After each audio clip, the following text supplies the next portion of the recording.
6월 25일 맥체인 짧은 묵상입니다.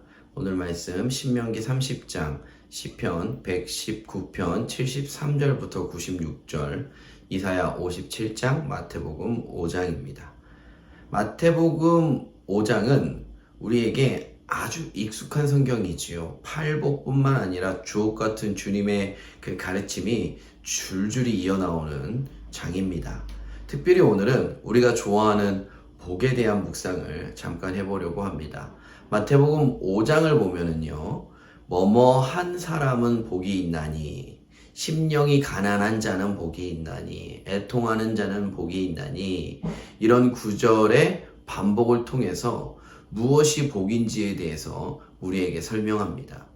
우리말 성경을 읽으면 무엇한 사람, 예를 들어서 심령이 가난한 자는, 이 복에 대한 조건절인 것처럼 보일 수 있지만 그렇지 않다고 몇 번이나 강조해서 말씀드렸습니다. 팔복은 이렇게 읽어야 하는 것입니다.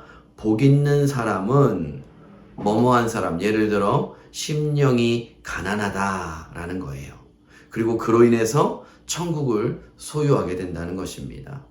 나는 복이 있는 사람이기 때문에 복이 있는 사람들에게 임하는 몇 가지 중에 한 가지가 심령이 가난한 것이고, 그 심령이 가난한 자는 특별히 천국을 우리 가운데 소유하게 된다는 것이지요.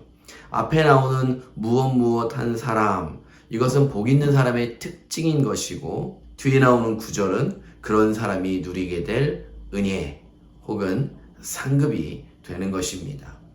짧은 묵상 후에 다시 한번 팔복을 묵상해 볼 수 있기를 바랍니다. 내가 바라고 또 소망할 모습이 무엇인지 헤아려 보는 것도 좋을 것 같습니다. 이 시점에서 우리는 이제 한 가지 질문을 해야 됩니다.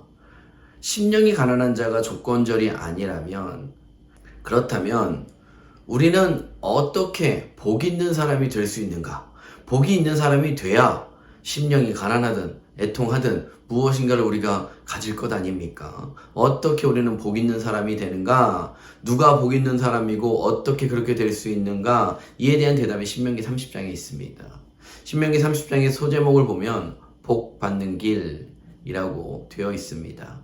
무엇이 복 받는 길일까요? 신명기 30장에서 반복되는 구절 중에 청종하면 이라는 말이 있습니다. 여호와의 말씀을 청종하면, 하나님의 말씀에 귀를 기울이는 사람이 복 받는 사람입니다. 복 있는 사람입니다. 그 말에 귀 기울이고 내 마음에 들려진 대로 순종할 때에 하나님께서 복을 주실 것이다 라고 약속하고 계십니다. 첫 번째, 먼저 하나님의 원하심이 무엇인지 청종할 수 있어야 합니다. 말씀을 가까이 해야 합니다. 말씀을 읽고 설교를 듣고 하나님의 뜻이 무엇인지, 이 시대에 나를 향한 하나님의 계획이 무엇인지 알아야 합니다. 두 번째, 알기만 해서는 안 되겠지요. 세상의 근심과 마음의 번민을 던져버리고 그 말씀에 순종해야 합니다. 한 걸음 내디뎌야 합니다. 순종은 결코 어려운 것이 아닙니다. 세상을 향한 내 욕심만 버리면 됩니다. 게으름을 사랑하는 마음만 버리면 됩니다. 하나님의 원하심을 몰라서 순종할 수가 없었어요 라는 말에 옆 사람은 이해해 줄지언정 하나님은 다 알고 계십니다. 늘 하나님께 귀 기울이고 하나님이라는 복을 받는 복된 그나라교회 성도님들 될 수 있기를 주님의 이름으로 축복드립니다.